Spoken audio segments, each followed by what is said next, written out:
is the all-new 2024 Mitsubishi Triton Athlete. This image is not grabbed from Thailand.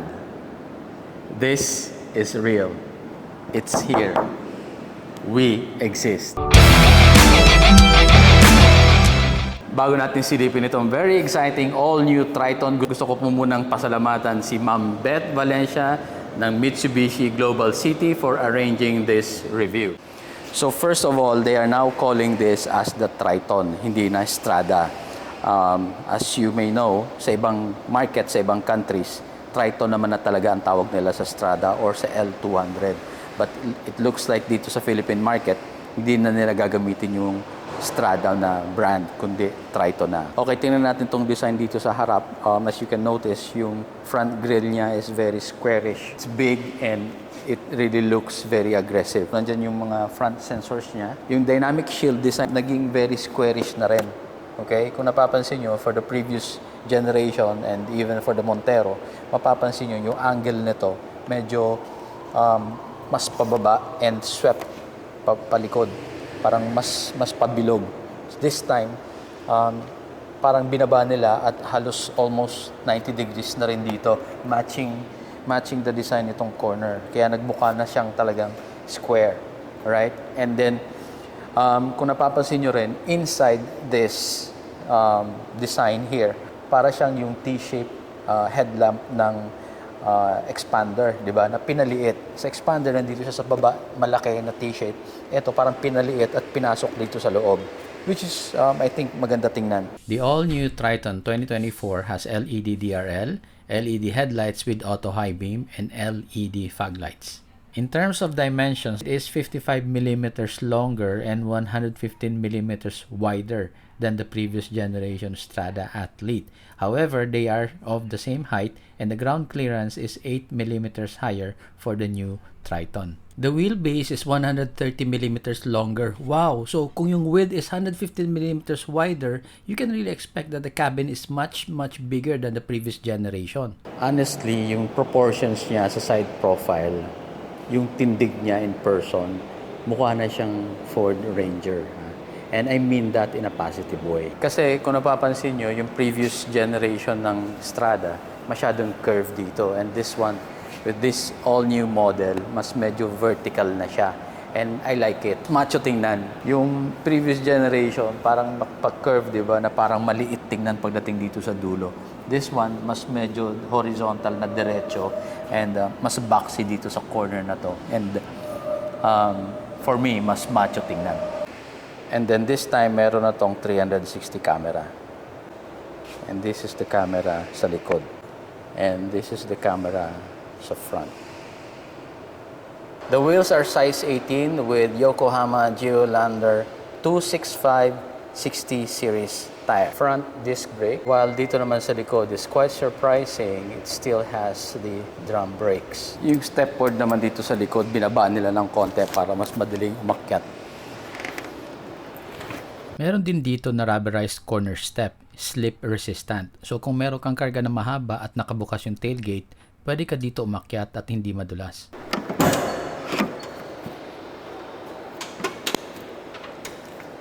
Okay, medyo quite surprising, walang assist dito. So medyo mabigat siyang buksan and isara.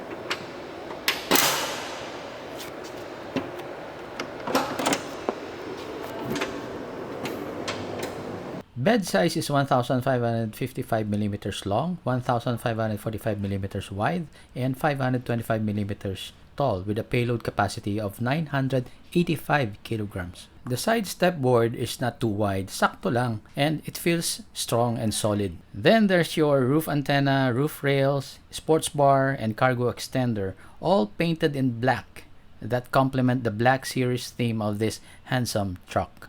Okay, silipin naman natin ang engine.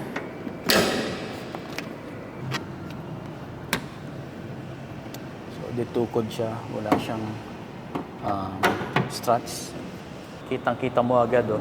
Visible yung turbo niya. This is the twin turbo.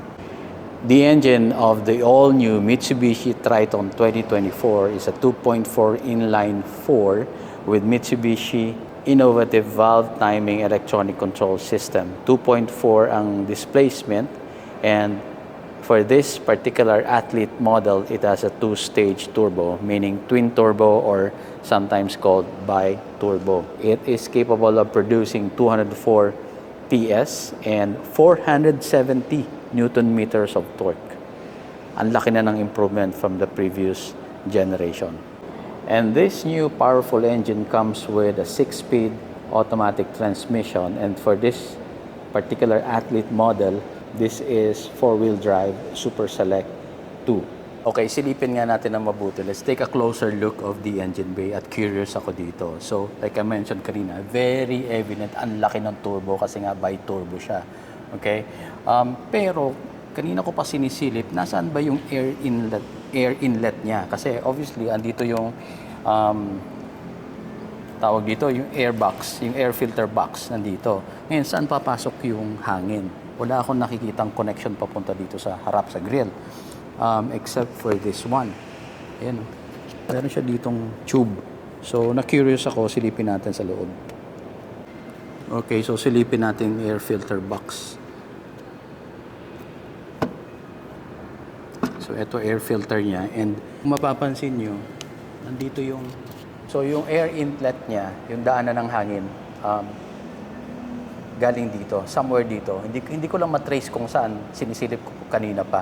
But anyway, so ayun, meron siyang tube dito, and the way I look at it, kung isa-set up mo to for off-road, may river crossing and all, and gusto mo mag-install ng snorkel, ang lapit na lang ng air filter box, tapos may tube na siya dito, madali ka na lang magbutas dito para mag-install ng snorkel papunta doon.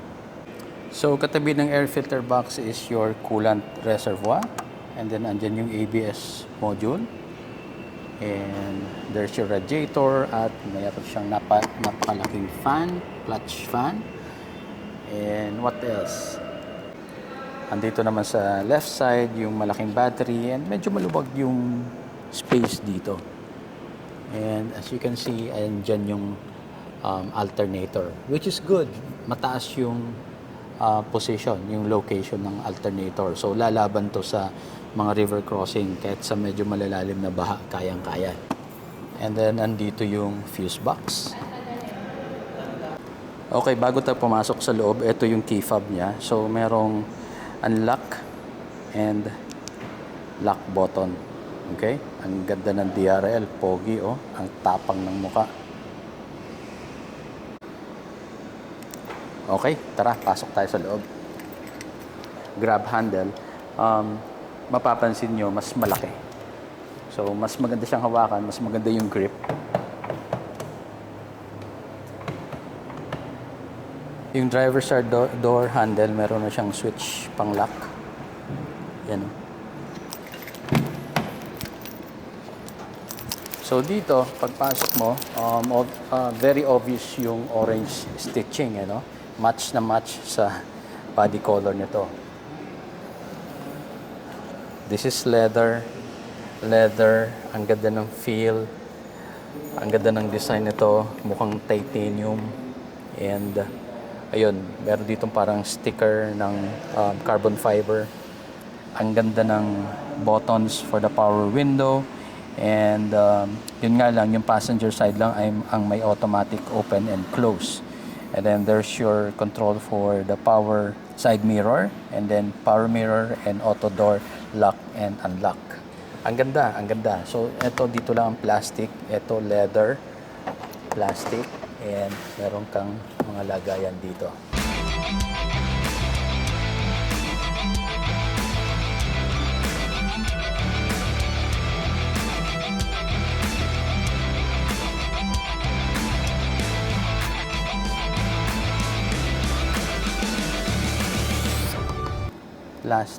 Soft touch dito.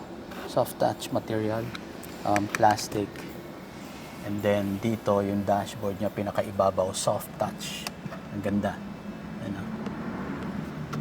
Hindi siya sobrang soft touch pero yung texture niya hindi mo mafe-feel na plastic, parang may magandang coating ng leather.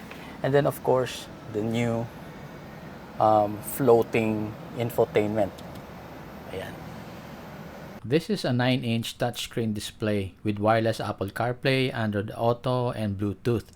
This is where the 4 cameras are connected that allows you to have a 360 view of your surroundings. You also get an auto dual zone AC system. Safety features include 7 airbags, active yaw control, forward collision mitigation, blind spot warning with lane change assist, lane departure warning, rear cross traffic alert, hill start assist, and all the good stuff.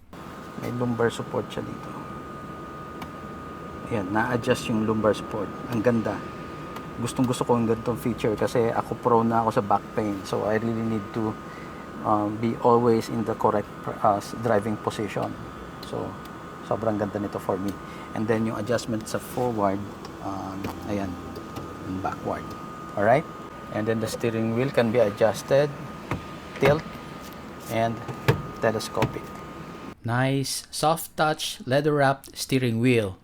Kaya lang, wala ng paddle shifters like the previous model. One thing new about this Triton Athlete 2024 is minove na nila yung startup engine button dito sa right side and nilagyan na nila dito sa gitna.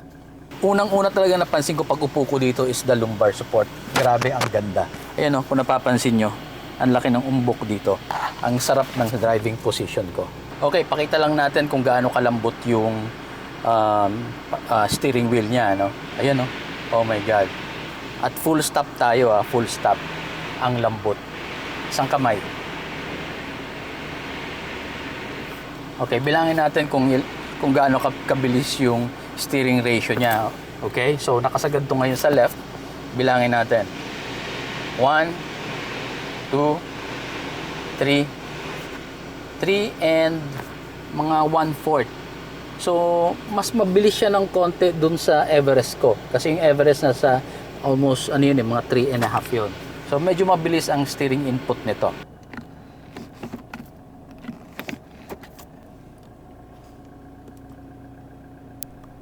Then there's your control for the Super Select 4-wheel drive 2 with 7 drive modes.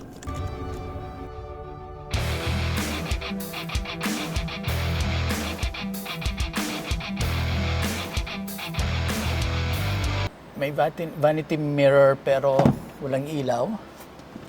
Sa driver side din. May vanity mirror pero walang ilaw. Okay.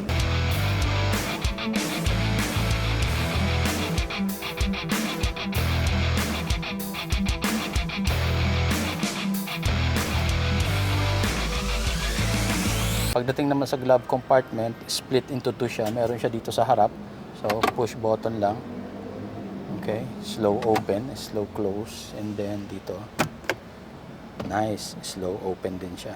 Dito naman sa passenger side, manual lang yung adjustment ng upuan, hindi siya power seat. Okay.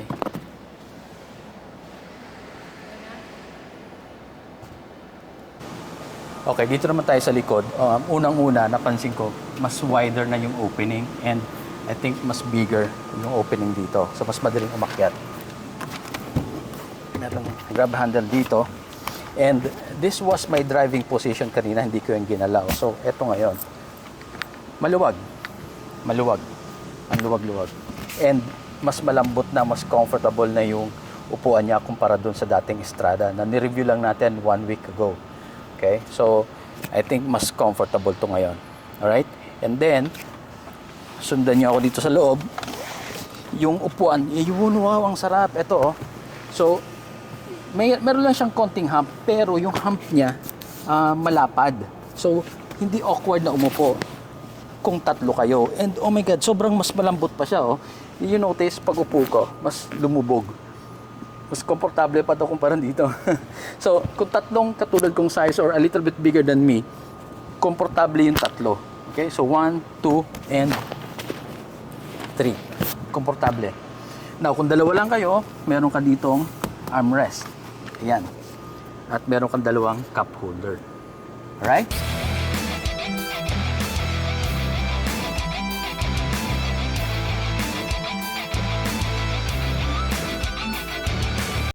Ayan with the DRL.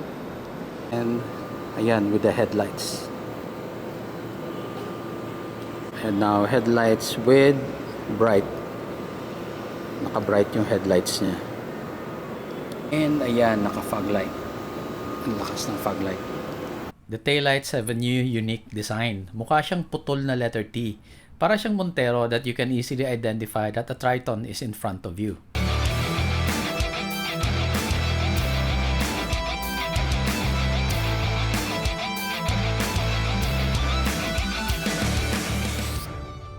This particular unit was lent to us by Mitsubishi Philippines for advanced viewing. The production units are expected to be available early next year of 2024. However, Mitsubishi Global City is now accepting reservations. The price of the Triton Athlete 4-wheel drive AT is 1,915,000 pesos. The color of this model unit is called Yamabuki Orange. Please contact Beth Valencia if you are interested. If you like this video, please do not forget to subscribe. Thanks guys for watching. Drive safe. Bye.